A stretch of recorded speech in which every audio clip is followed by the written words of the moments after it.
Vamos a pedirle al Señor que nos ilumine para poder seguir conociendo y profundizando este material tan importante para el fortalecimiento de nuestra fe. En el nombre del Padre, del Hijo y del Espíritu Santo. Amén.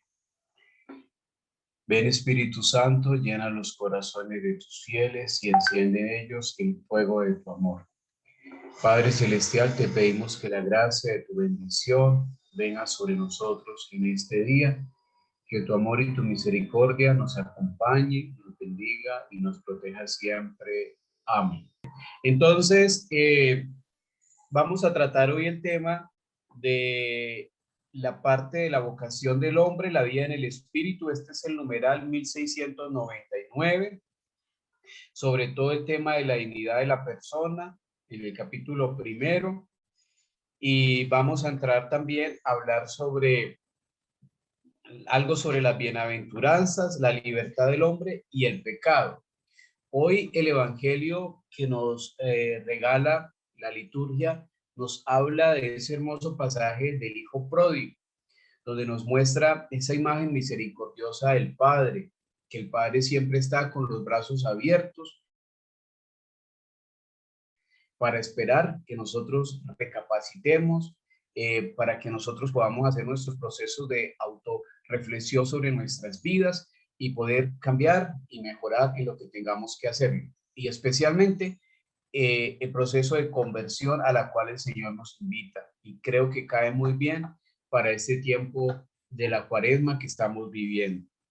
Entonces, esta primera sesión nos habla de la vocación del hombre, la vida en el espíritu. Esta es la tercera parte del Catecismo de la Iglesia Católica, donde se dice la vida en Cristo.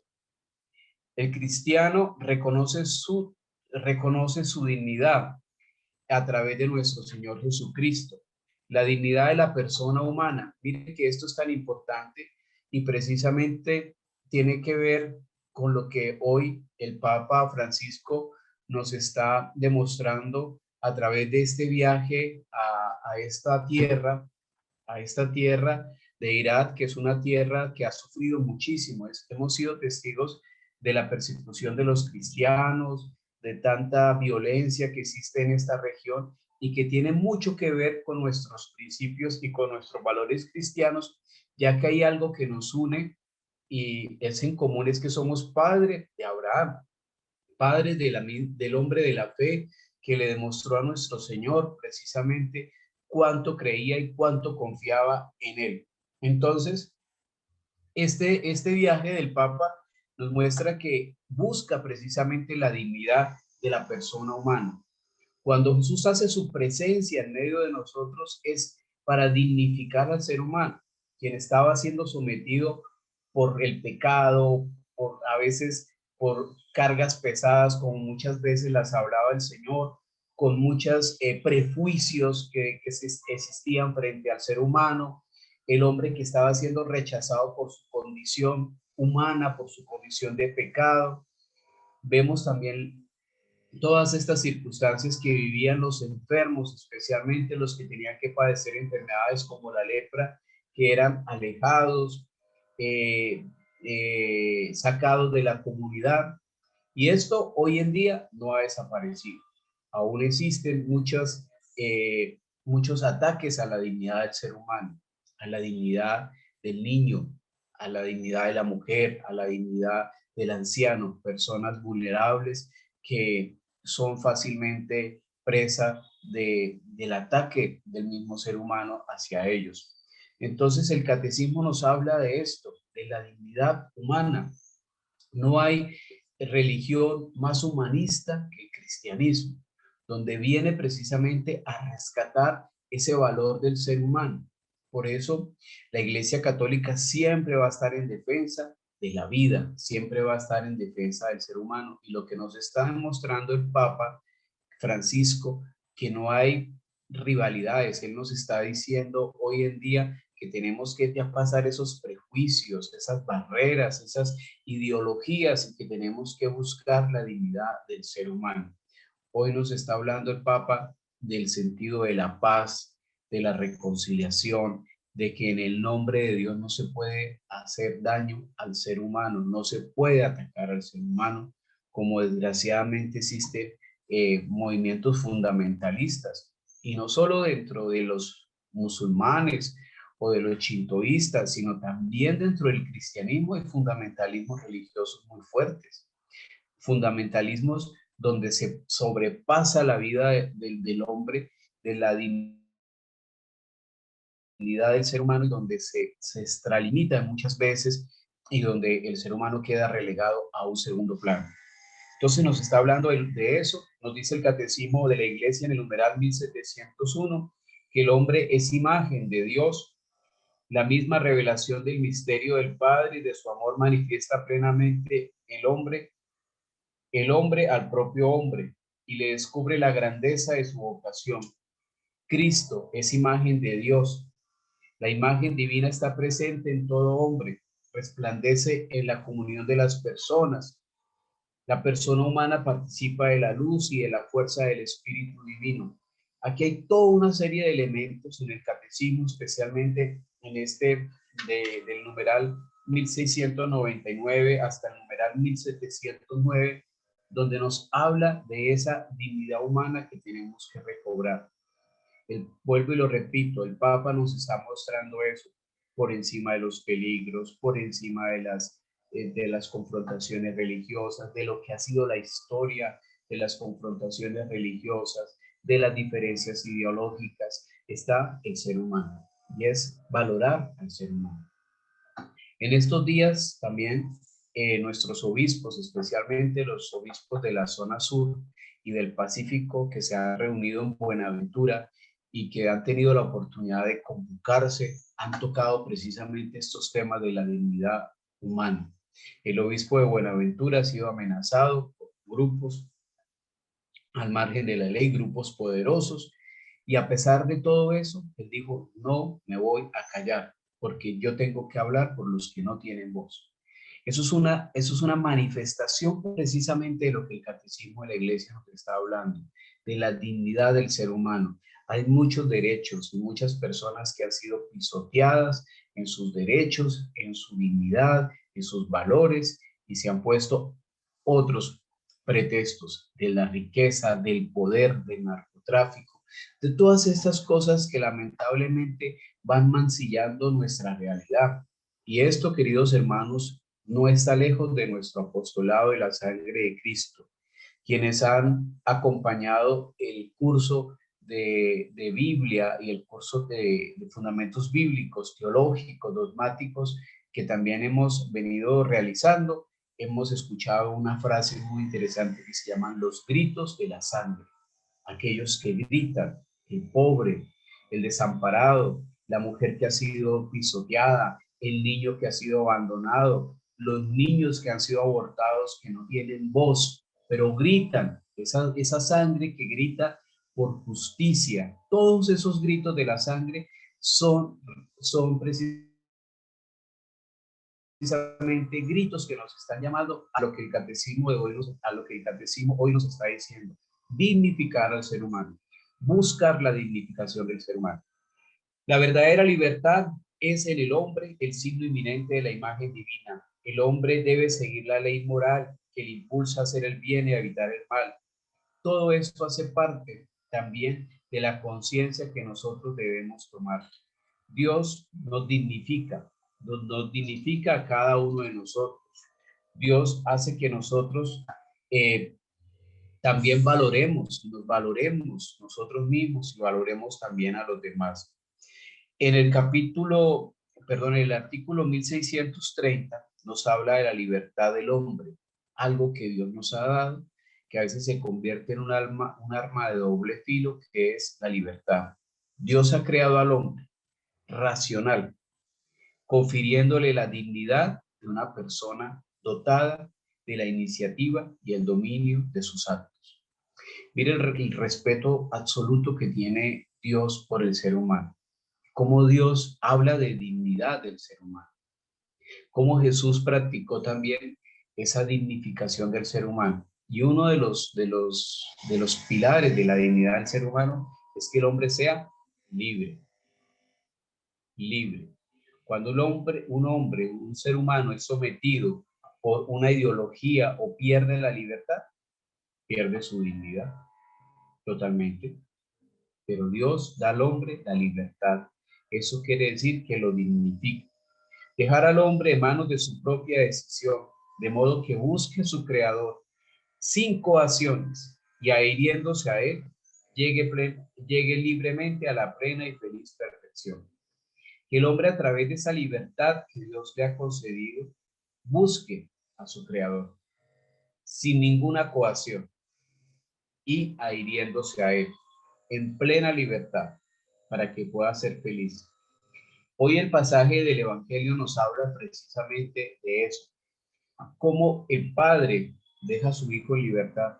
El hijo le pide al padre su herencia, el padre no se la niega y le dice: hijo, aquí está tu parte. El hijo se va en libertad. El hijo vuelve a buscar a su padre sin coacciones, sin que el padre lo esté obligando, sin que el padre le haya dicho: tienes que regresar aquí bajo condiciones, bajo ninguna condición. Él regresó y encontró las puertas abiertas. Esa es la misericordia profunda de Dios. Este pasaje del hijo pródigo y la imagen que nos presenta Rembrandt sobre la imagen del hijo pródigo fue una que utilizamos mucho para el año de la misericordia. Se habló mucho del año de la misericordia. Se trató mucho sobre el Padre misericordioso. Se habló mucho sobre todo este tema que van relacionándose, la dignidad humana y la libertad. Uno de los rasgos, vuelvo y lo repito, para que el hombre se sienta digno es su libertad, ¿no? Su libertad. Y es algo que más adelante vamos a ver, que es una libertad con responsabilidad. La libertad hace al hombre responsable de sus actos en la medida en que estos son voluntarios. El progreso en la virtud, el conocimiento del bien y la ascesis acrecienta el dominio de la voluntad sobre los propios actos. La libertad es un regalo maravilloso, pero también se nos puede convertir en un peligro en la medida en que nosotros no seamos responsables, en la medida en que la utilicemos como un escape, como un salir huyendo de Dios. Lo que le pasó al hijo pródigo. El papá le dijo: váyase, y el niño se fue, mejor dicho, derrochó todo lo que tenía, gastó todo lo que tenía. Esa libertad se convirtió en un libertinaje. Pero más adelante, reconociendo ese error, recapacitando y convirtiéndose, volvió a la casa del Padre. La responsabilidad es una acción que puede quedar disminuida, incluso suprimida a causa de la ignorancia, la inadvertencia, la violencia, el temor, los hábitos, los afectos desordenados y otros factores psíquicos o sociales que pueden afectar nuestra responsabilidad. Y terminamos siendo irresponsables con nuestra propia vida, con nuestros propios actos. Y yo creo que este es un signo de madurez, queridos hermanos. Cuando yo estoy pasando por una circunstancia difícil, cuando estoy viviendo una situación, tengo que hacer un proceso de introspección, es decir, mirar hacia adentro y mirar cuál es la causa de lo que a mí en estos momentos me está afectando. Es también parte de mi libertinaje, de mi responsabilidad de la vida. Yo siempre pongo un ejemplo que me sucedió en Monserrate cuando trabajaba allí como sacerdote, como capellán y como auxiliar del santuario. Era el tema de que muchas personas creían que lo que estaba pasando era un castigo de Dios. No, no es un castigo de Dios, es nuestra irresponsabilidad. En estos momentos a mí me está pasando algo por esto. Yo estoy solo o yo estoy sola, ¿es por qué? Por mi carácter, por mi temperamento, por mi forma de tratar a los demás, por eh, mi coraje, bueno, todas estas cuestiones de los que nos está hablando aquí de la irresponsabilidad de nuestra propia vida, de carencias afectivas que tenemos, de heridas que no hemos logrado sanar, de procesos de sanación que no hemos hecho bien, toda una serie de causas que también tienen sus efectos. Y los efectos son que de pronto esté solo, esté sola, no tenga amigos, no tenga amigas.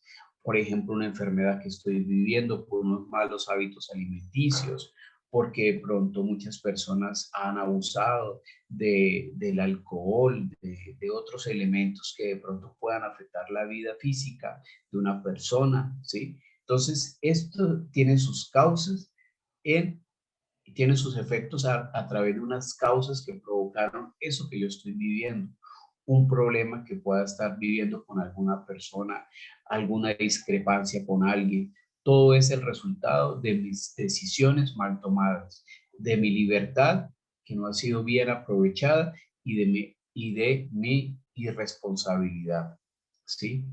Esto lo hace el hijo pródigo. Dice, yo aquí comiendo de la comida de los cerdos y en mi casa teniendo buena comida, ¿sí? Yo aquí padeciendo tantas cosas, ¿sí? No, y él no porque mi padre me haya castigado, sino porque ese es el efecto de mis propias irresponsabilidades, y él lo reconoce. Ese es el acto de reconocer, ¿sí? De conocer, de reconocer y de aceptar mi error para empezar a recapacitar y darme la oportunidad que Dios me está dando. Este hijo, a pesar de que había cometido tantos errores, no había perdido esa conexión con el Padre. No se olvidó de él, que es lo que nosotros tenemos que tratar de hacer, porque muchas veces el pecado y el demonio nos hacen olvidar de Dios.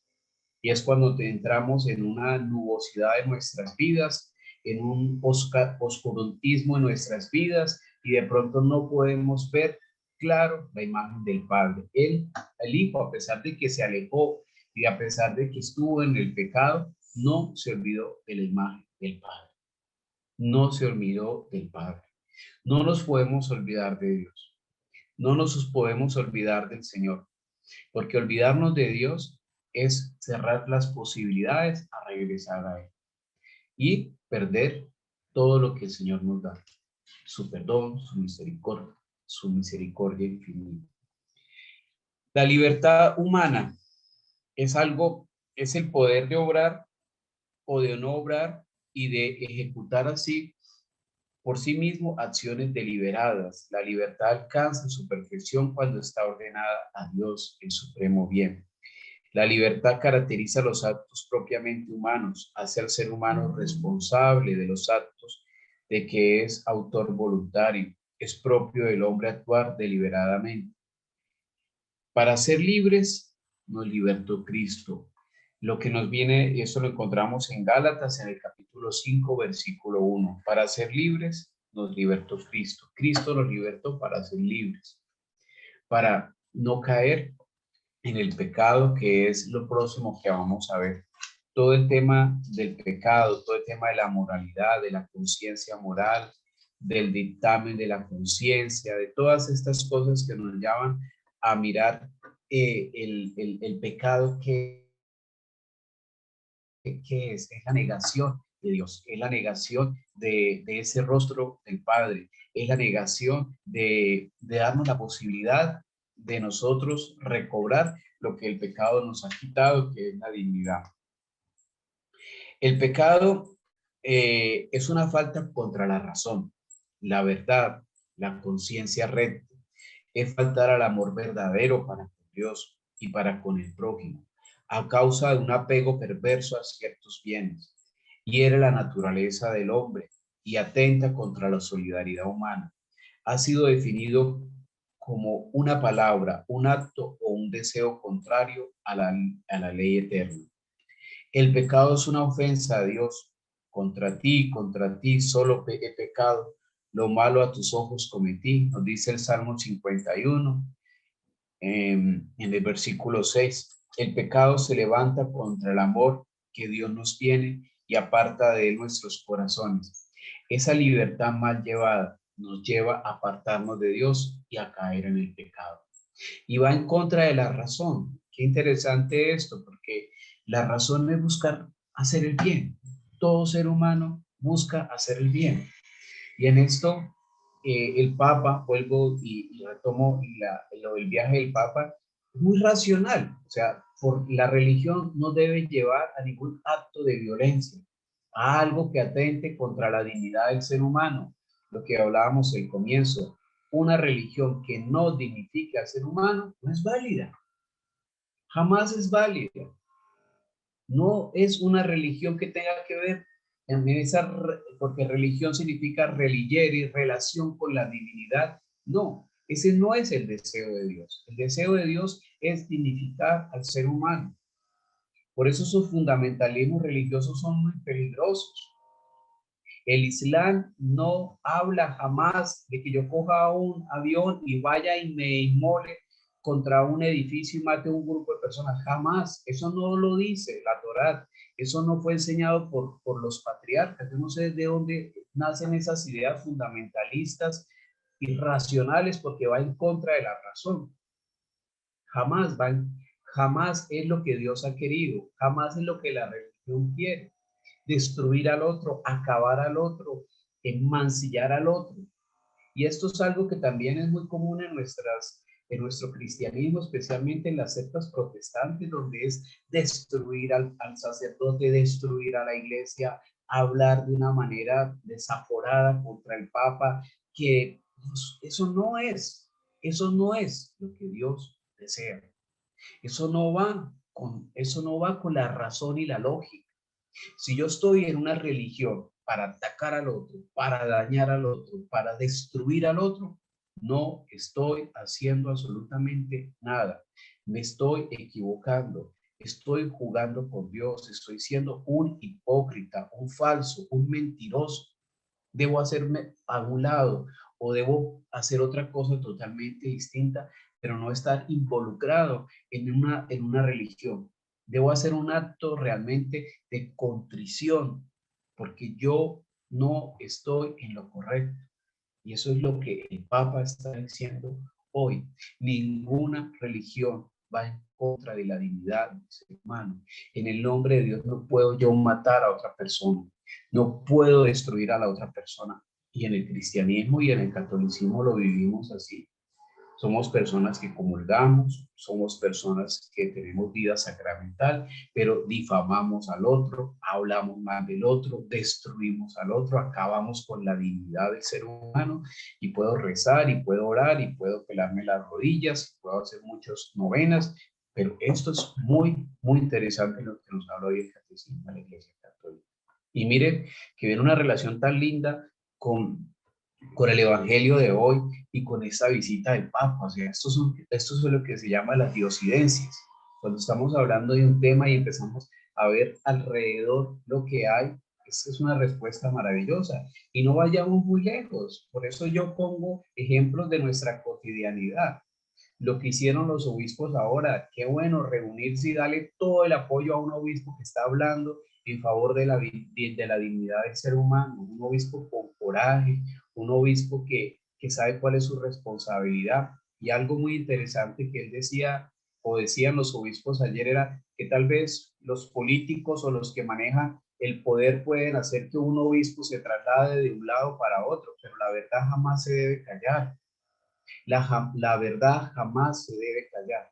¿Por qué? Porque vamos en contra de esos principios, los principios del Evangelio, los principios de la palabra de Dios, los principios de las enseñanzas de Jesucristo, los principios del catecismo de la Iglesia Católica que hoy nos están hablando de todo esto.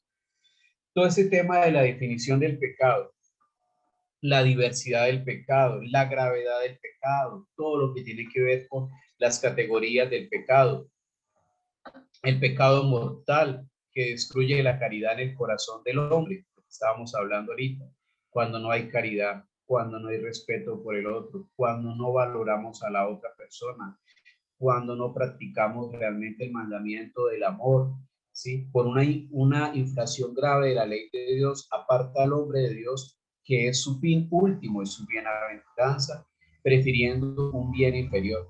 El pecado venial, aunque podemos decir, No, es que yo cometí un pecado, venía pequeñito, pero eso va alimentando, eso es como una bola de nieve, que no la frenamos a tiempo, entonces una mentirita por aquí, otra mentirita por allá, luego viene una mentira mucho más grande que lleva cosas mucho más graves, ¿sí? Pero entonces debemos nosotros empezar a cortar con el pecado. El pecado va dañando nuestra relación profunda con Dios, ¿sí? Nuestra relación profunda con el Señor. Dios siempre ama al pecador, pero no acepta el pecado.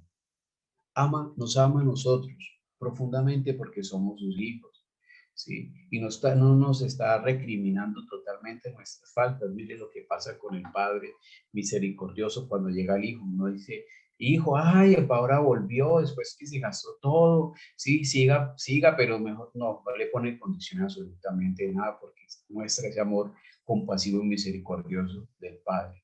Por eso el sacramento de la confesión y lo que lo veíamos la vez pasada, cuando hablábamos de los sacramentos, es maravilloso. Y sintamos realmente que los sacramentos tienen una eficacia, porque a veces no lo sentimos.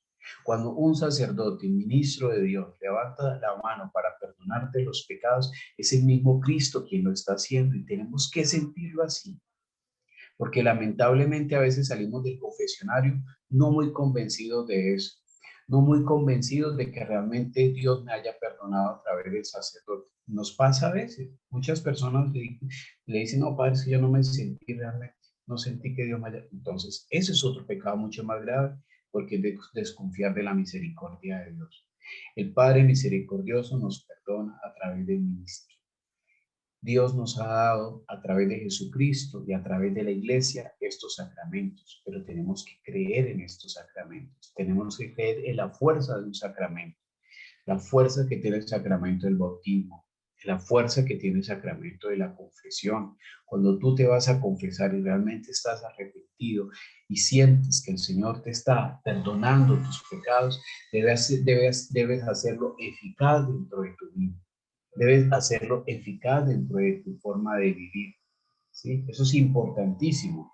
El pecado, todo que tiene que ver con el pecado mortal, el pecado venial, todas estas consecuencias que nos llevan a alejarnos y apartarnos del Señor. Es muy importante que nosotros lo trabajemos. Hay muchas cosas también que nosotros tenemos que entender sobre el pecado. Hay pecados que realmente hacen parte de nuestra conciencia moral, pero hay muchas cosas que de pronto nosotros tenemos que entender si son ya enfermedades, de enfermedades que tienen un origen psicopatológico, ¿sí? De la psique humana. Hay personas que de pronto sufren de cleptomanía y no lo saben, ¿sí? Hay personas que viven de pronto llevándose cositas y de pronto sufren una enfermedad de cleptomanía y no lo saben. Entonces yo no me voy a confesar de una enfermedad o de una patología. Entonces el pecado es una palabra, un acto, un deseo contrario a la ley eterna. Es una ofensa a Dios, pero también es una ofensa contra nuestro hermano. Se alza contra Dios, es una desobediencia contraria a la obediencia de Cristo. El pecado es un acto contrario a la razón, lesiona la naturaleza del hombre y atenta contra la solidaridad humana. La raíz de todos los pecados está en el corazón del hombre. Sus especies y su gravedad se miden principalmente por su objeto. Amar a Dios y amar al ser humano hacen parte de nuestra tarea de todos los días. Muy bien. Padre, estabas explicando sobre los enfermos psicopatológicos. Estabas colocando el Ah, ejemplo del cleptómano. sí, hay personas que de pronto sufren de una cleptomanía y no lo saben. Y alguien le dice, ay, tú te llevaste esto de un almacén. Entonces se puede generar un problema de conciencia moral sin saber de que pronto es una persona que está enferma. Entonces, ¿qué necesita? Necesita pues una orientación psicológica, necesita de un profesional que lo ayude en esa enfermedad que pueda tener, ¿sí? O una persona que es mitómana. Por eso, alguna vez en Bogotá hablábamos de crear un centro de reconciliación donde existieran ministros auxiliares del sacramento de la reconciliación. ¿Qué son ministros auxiliares del sacramento de la reconciliación? Significa de que haya un conjunto de personas que nos puedan ayudar a descifrar dónde está la raíz de mi pecado. ¿Qué origen tiene este pecado? Un origen moral, un origen patológico, un origen, inclusive también nosotros heredamos genéticamente falencias, debilidades de nuestros antepasados que tenemos que determinar. Y todo eso nos ayudan los ministros auxiliares del sacramento de la reconciliación, porque nosotros somos muy asiduos a acercarnos al sacramento de la penitencia, y eso es muy lindo, pero también necesitamos una orientación para saber dónde están nuestros errores, porque por ejemplo, somos reiterativos en un acto, en un pecado, en un pecado, en un pecado, en un pecado, y como que no salimos de allí, como que estamos volviendo a lo mismo, a lo mismo, a lo mismo, a lo mismo. Entonces tenemos que buscar el origen de esto. ¿De dónde nace esto? ¿De dónde nace ese pecado? ¿Por qué yo no soy capaz de cortar definitivamente con esto? Entonces, hay muchas herramientas y las ciencias humanas nos ayudan en eso. La psicología, especialmente una psicología cristiana, católica, ¿sí? Hay muchos psicólogos, perdón, que trabajan mucho la psicología pastoral, inclusive hay un término de psicología pastoral que se trabaja, hay una ciencia de psicología pastoral, precisamente yo tengo aquí unos elementos sobre eso que nos ayudan a poder dar unas herramientas necesarias para que la persona pueda saber cuál es el origen de su pecado, ¿sí? De dónde nace, para poder atacarlo, para poder frenarlo. Miren que en estos días en los que nos estamos enfrentando a una pandemia, los científicos, ¿qué hacen? Van al, al que generó el virus, ¿sí? Al paciente cero, no al paciente 1, sino al paciente cero, el origen de ese virus, ¿dónde es? Eso es lo que, la tarea que hace un infectólogo, buscar el origen de ese virus, ¿sí? Nosotros también tenemos un virus, que es el pecado, pero tenemos que ir a ese origen, porque no sabemos a qué nos estamos enfrentando, ¿sí? A qué nos estamos enfrentando y cuáles son esas circunstancias que nos están llevando al pecado. Entonces, es necesario también mirar eso, cuál es el origen. Si es un origen moral, entonces el sacerdote nos puede ayudar, el sacerdote nos puede orientar a buscar cuál es el origen de este pecado, de dónde nace. Por ahí veo una mano levantada, Marta. De pronto alguien quiere Sí, hacer una José pregunta. Leuterio, espérate un momento. Por favor, ya te doy micrófono, José Leuterio.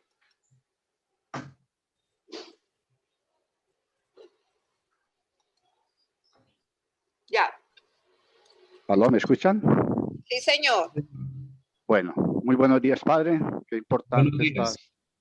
estas charlas que está haciendo para nosotros, para nuestra formación. Muy buenos días para todos los que estamos presentes. Padre, yo quería como aportar algo Sí, señor. sobre este tema del hijo pródigo, ¿no? Porque muchas veces cuando nos encajamos, leemos la parábola y nos imaginamos pues ese joven que sale con su parte de herencia a malgastar, ¿cierto? Al pecado.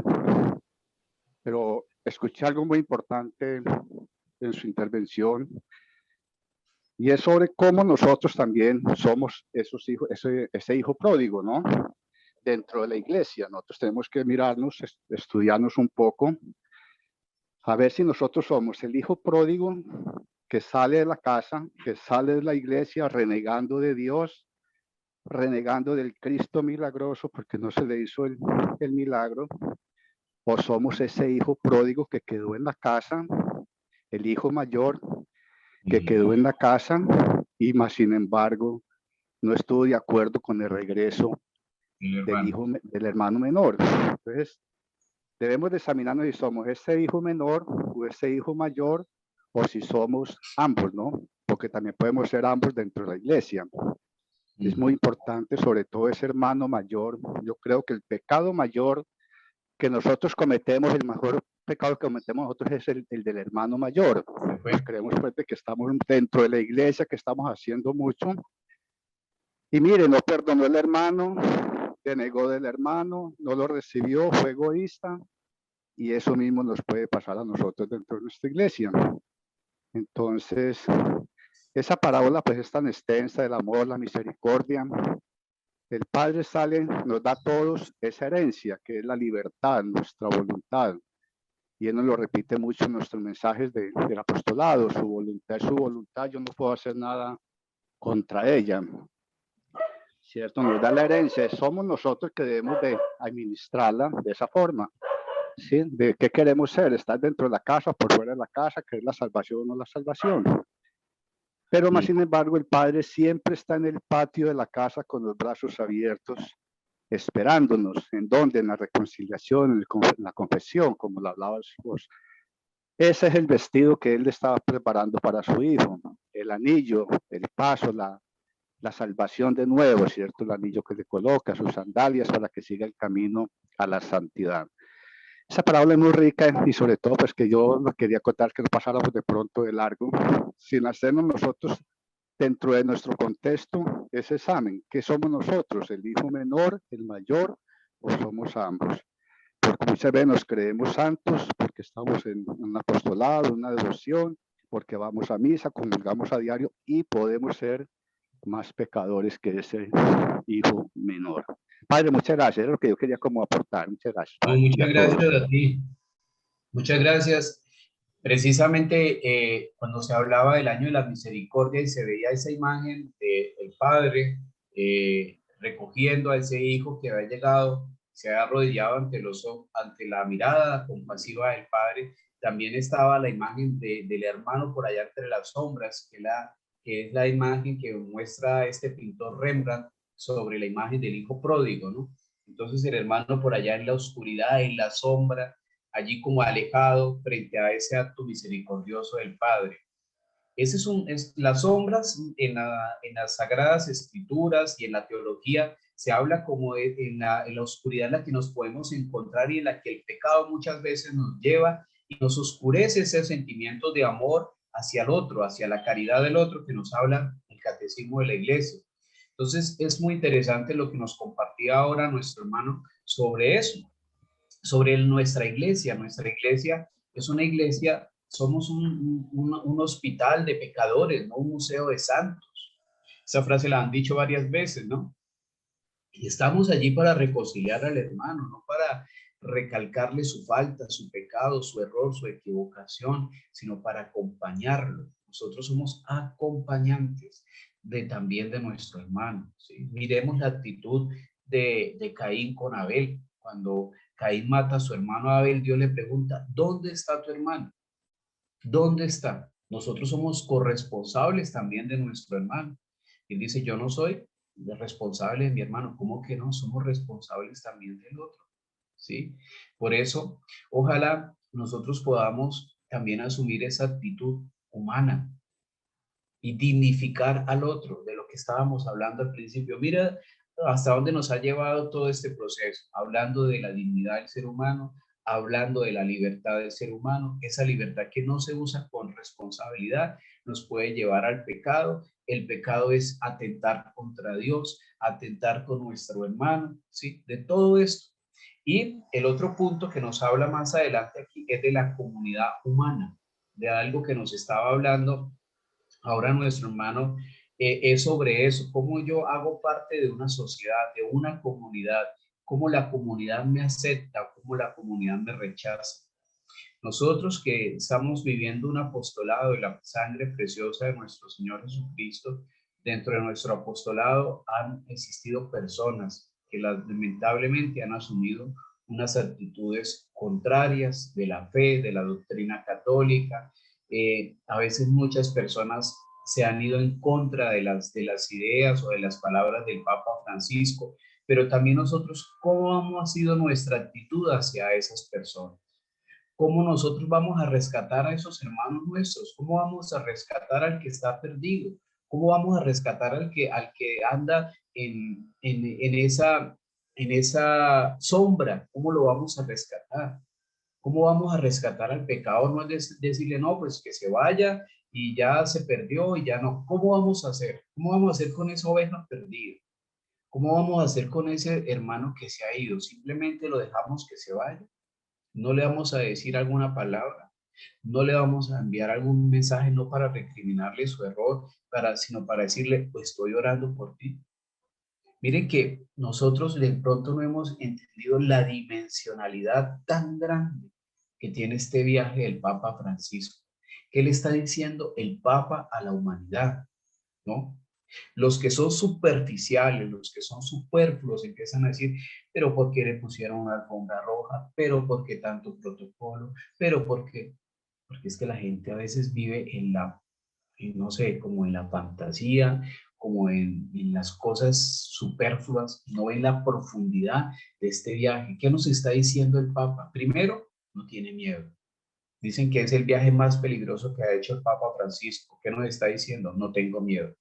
Ustedes lo han visto sin tapabocas, no solamente porque se puso las vacunas ya está vacunado, no, no tengo miedo, no tengo miedo. ¿Qué nos está diciendo el obispo de Buenaventura? No tengo miedo, Señor, lo van a matar, no tengo miedo. ¿Sí? Eso es una respuesta cristiana, una respuesta maravillosa. Eso es una simbología muy grande para todos y cada uno de nosotros. Cuando nosotros hacemos el Getsemaní, encontramos a un Cristo que se enfrenta a la cruz, al sufrimiento. ¿Y de qué manera lo hace? ¿Temblando? ¿Llorando? ¿Triste? No, ya lo que tenía que vivir, su proceso interior y todas estas cosas, lo vivió. Ahora enfrenta la cruz sin miedo, sin temor, sin absolutamente, sin dejar nada en escondido, lo muestra todo. Nos está mostrando el Papa también que su mensaje es un mensaje de unidad. Pero ¿por qué habla con esto? Pero, y hay gente en nuestro cristianismo y en nuestro catolicismo que dicen, pero ¿por qué el Papa habla de ecumenismo? ¿Pero por qué el Papa tiene que hablar con el principal de la religión musulmana? ¿Pero por qué el Papa se sienta? Hombre, eso está dentro de la dimensión cristiana, católica, y ese es el deseo profundo de Dios. Somos padres de Abraham, ¿no? Es un mensaje de unidad. Nosotros vivimos nuestras propias sectas desde nuestro interior, cuando no le hablamos a aquel, cuando le dejamos de hablar a aquella persona porque tal vez piensa de una manera totalmente distinta, porque no somos tolerantes con el otro, porque no aceptamos la opinión del otro, porque creemos que tenemos la certeza absolutamente de todo. Lo que nos decía ahora nuestro hermano, somos como ese hermano mayor. Pero Señor, si yo he estado contigo, si no he hecho nada, si soy el más juicioso, si, entonces, ¿por qué tratas al otro igual? Yo no lo voy a tratar igual. El otro hermano no fue capaz de compartir con su hermano la llegada a la casa del Padre. Ese es el sentido de común unión. Común unión, es decir, hay algo que nos une. ¿Qué es lo que nos une? Y es lo que el Papa está diciendo hoy. ¿Qué es lo que nos une? Con los islamitas, con los chintoístas, con los taoístas, con los hinduistas. ¿Qué es lo que nos une? El amor. El amor. ¿Y quién es el amor? Dios. ¿Quién es el amor? Dios. ¿Y hacia dónde tiene que ir ese enfocado ese amor? Hacia Dios y hacia el prójimo. ¿Qué dice Jesús? Un mandamiento. Amar a Dios y amar al prójimo. Allí se resume absolutamente todo. Y todo tiene que ir en ese fin, en ese propósito, en ese ideal, en ese bien común para todos y cada uno de nosotros. Queridos hermanos, eso era lo que quería compartir en el día de hoy. Entonces quedamos en este tema de la comunidad humana. Ya vamos poco a poco avanzando en nuestro catecismo. La próxima vez vamos a ver la salvación de Dios, la ley y la gracia, hacia donde todo esto nos lleva, hacia nuestro objetivo, que es la salvación. ¿Hay alguien allí levantando la mano? Sí, señora Alicia. Ya te doy micrófono, Alicia.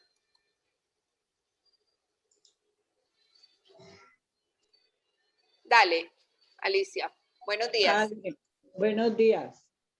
Padre, pues para hacer una acotación, nosotros no podemos salirnos del magisterio de la iglesia y creo que uno mismo se descomulga cuando está en contra y sacando de la fe a la gente, porque uno como católico no puede ser antitestimonio. Lo otro que nosotros tenemos el ejemplo de Jesucristo, que él fue criticado porque comió con él, estuvo en la casa del cobrador de impuestos, estuvo, bueno, que yo me acuerde entre los ejemplos que nos da el mismo Jesucristo, es que él era criticado porque estaba con la pecadora, porque estaba con la Magdalena, porque estaba, hasta el mismo Jesucristo le levantaron cuentos. Nosotros no somos nadie, Padre. Entonces, pues, es una orden de él estar bajo las órdenes de Pedro.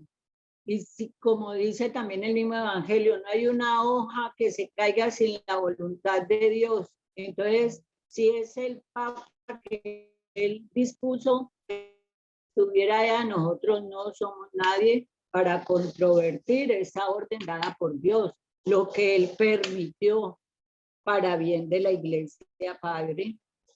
Gracias. Muchas gracias, Alicia. Siempre tus aportes tan asertivos y desde tu visión de abogada, muy bien.